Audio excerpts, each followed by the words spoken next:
तांबा तो इंसान ने खो ही लिया था, लेकिन उसकी एक समस्या यह थी कि तांबा जो था अपेक्षाकृत नर्म था। फिर इंसानों ने ऐसी कौन सी धातु की खोज की जिसके बाद उन्हें खेती और औजार में और उनकी सभ्यता को एक नई तस्वीर मिली। तो आज हम लोग बात करने वाले हैं कांसा कि आखिर ताम्रपाषाण के बाद फिर इन लोग क्या खोज किए। तो पिछले वीडियो में जैसा कि हम लोग पढ़े थे कि ताम्रपाषाण में इंसान तांबा और पत्थर के औजार उपयोग करते थे।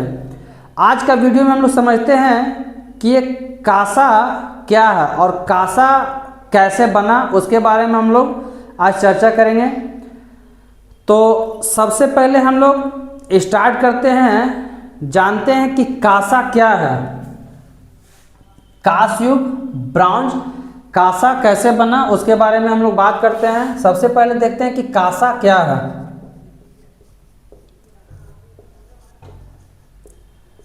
कांसा क्या है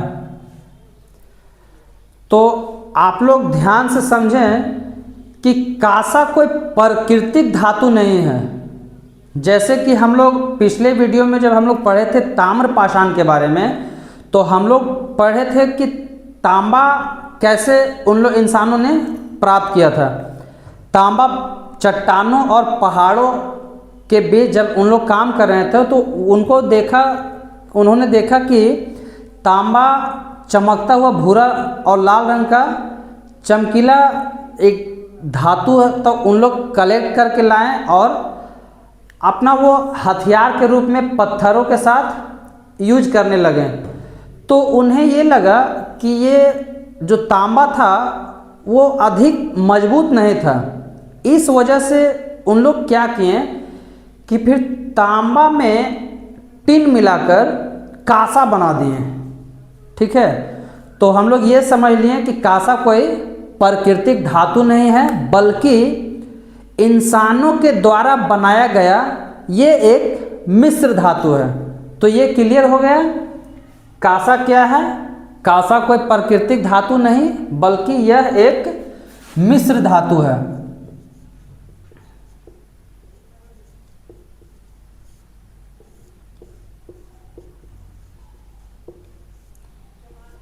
एलोय है।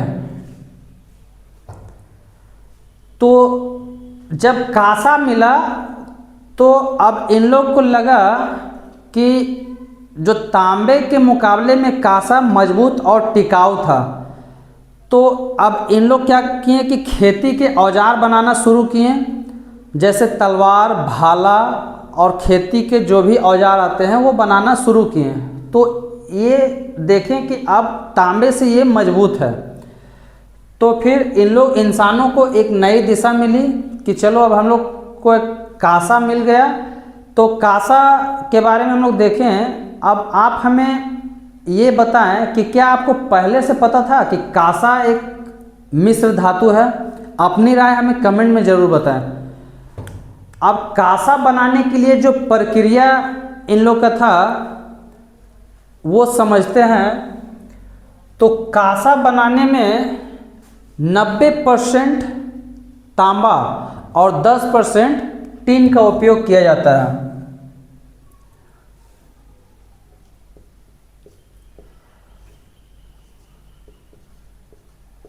कांसा बनाने में 90% तांबा और 10% टिन का उपयोग किया जाता है। तांबा हो गया आपका कॉपर, ये टिन।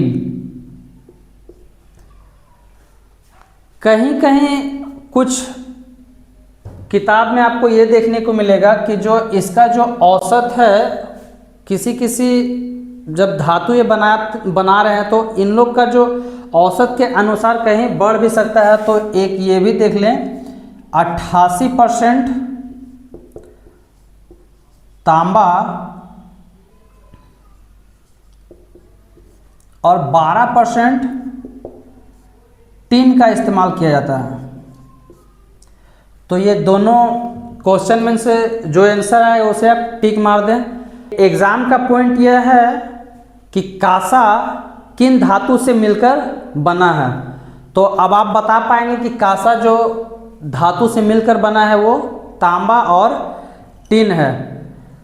तो अब हम लोग ये समझते हैं कि ये जो कांसा की जो विशेषता थी मुख्य रूप से, अब ये हम लोग पहले समझते हैं कि कांसा का जो मुख्य विशेषता थी, तो कांसा का मुख्य विशेषता यह थी कि तांबे के मुकाबले में जो कांसा था ये मजबूत और टिकाऊ था।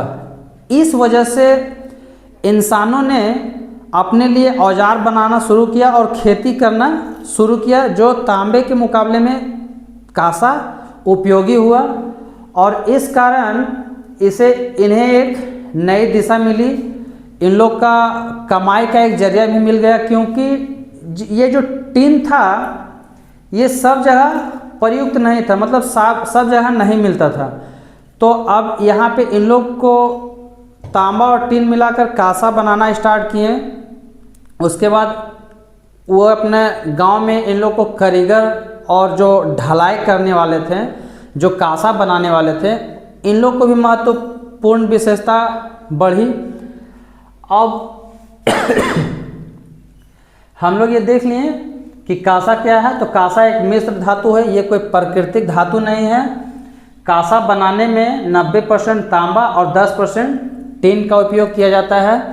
अब थोड़ा सा हम लोग देख लेते हैं लोहा के बारे में।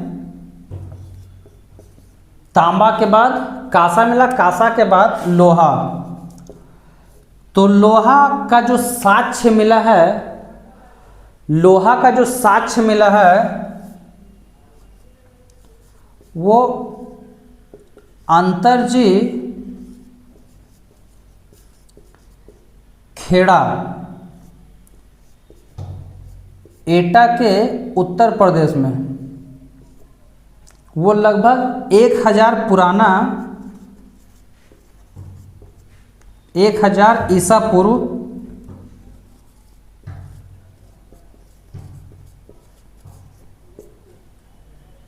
लोहा का जो साक्ष्य मिला है अंतरजी खेड़ा, एटा यूपी, वो 1000 ईसा पूर्व था। भारत में कांस्य युग की, तो भारत में कांस्य युग की सिंधु सभ्यता की प्रमुख कांस्य युगीन सभ्यता माना जाता है। तो सिंधु सभ्यता में ये कांसा का जो बहुत सारी वस्तुएं मिली थी सिंधु सभ्यता में, जैसे कांसा का कुछ बर्तन मिला होगा या औजार मिला होगा। और इसकी एक सबसे बड़ी उदाहरण यह है कि कांसा का एक नृत्य करती हुई बालिका मिली। इसका एक उदाहरण ये भी समझ लें कि कांस्य युग में धातु तकनीक, व्यापार और नगरों का विकास हुआ। तो हम लोग अब ये देखते हैं कि ताम्रपाषाण में तांबा का धातु खोजा गया था। कांस्य युग में मजबूत औजार मिला, जिससे इन लोग को काम करने में सुविधा हुई। अगले वीडियो में हम लोग जानेंगे सिंधु सभ्यता के बारे में। आज के लिए इतना ही, मिलते हैं अगले क्लास में। तब तक के लिए जय हिंद। अगर वीडियो आप लोगों को पसंद आ रही हो तो वीडियो को सब्सक्राइब करें और लाइक शेयर ज़रूर करें।